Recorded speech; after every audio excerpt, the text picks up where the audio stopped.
وراثت، یہ لفظ زبان پر آتے ہی دلوں کی دھڑکنیں بدلنے لگتی ہیں، نگاہیں اپنا رنگ بدل لیتی ہیں، اور محبت و قرابت کی وہ خوشبو جو برسوں سے ماحول میں بسی ہوئی تھی، دفعتاً کسی اجنبی سی بو میں تبدیل ہونے لگتی ہے۔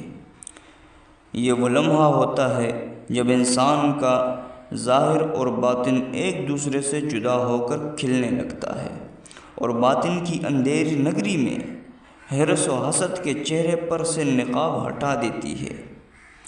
میں نے دیکھا اور تاریخ بھی گواہ ہے کہ وراثت کی آزمائش نے بڑے بڑے خاندانوں کی بنیادیں ہلا دیں۔ جن گھروں میں کبھی اذان کی صدا، تلاوت قرآن کی روشنی اور بزرگوں کی دعاؤں کی حرارت تھی، وہی گھر وراثت کے جھگڑوں میں ایسے ویران ہوئے کہ نہ صدا باقی رہی نہ سکون۔ یہ مسئلہ صرف ایک مکان، ایک زمین، ایک جائیداد کا نہیں، یہ اس دل کا مسئلہ ہے جو دنیا کی فانی چمک کے پیچھے اپنے آپ کو بھول جاتا ہے۔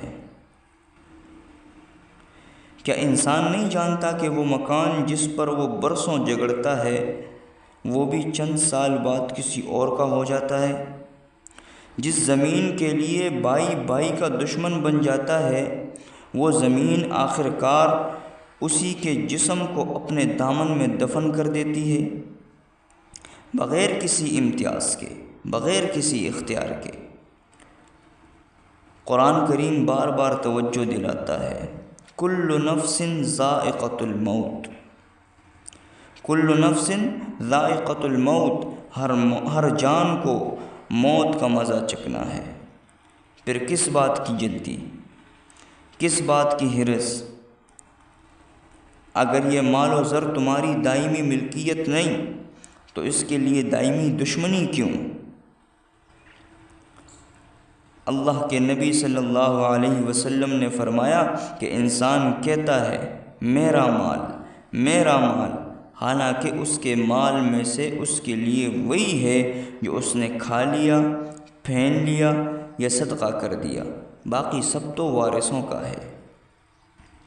افسوس، آج کا مسلمان جسے رسول اللہ صلی اللہ علیہ وسلم نے امانت دار امت کہا تھا، وہی انسان جب دنیا کی محبت میں گرفتار ہوتا ہے تو اپنی ہی بہنوں کی حق تلفی کرتا ہے، بھائیوں کو عدالت کے کٹگھرے میں کھڑا کرتا ہے، اور ماں باپ کی تربیت کو پاؤں تلے رون دیتا ہے۔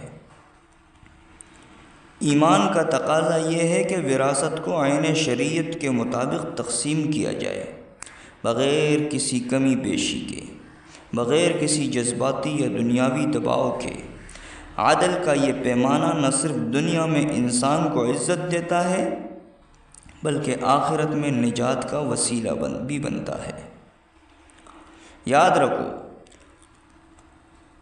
وہ مکان، وہ زمین، وہ جائیداد، سب کچھ یہیں رہ جانا ہے۔ تم نہیں رہو گے، تمہارا نام بھی مٹ جائے گا، تمہارے نشانات بھی مٹا دیے جائیں گے، لیکن اگر تم نے حقداروں کو ان کا حق دے دیا، اگر تم نے اللہ کی رضا کے لیے اپنے نفس کی قربانی دی، تو تمہارا نام لوح محفوظ میں روشن ہو جائے گا، اور یہی تمہاری حقیقی وراثت ہوگی۔ اس لیے اے مسلمان، ہوش میں آ جا، وراثت کو آزمائش نہ بننے دے بلکہ اسے اپنی نجات کا ذریعہ بنا، ورنہ یہ چند گز زمین تیرا دل بھی چھین لے گی، تیرا ایمان بھی اور تیرے رشتے بھی۔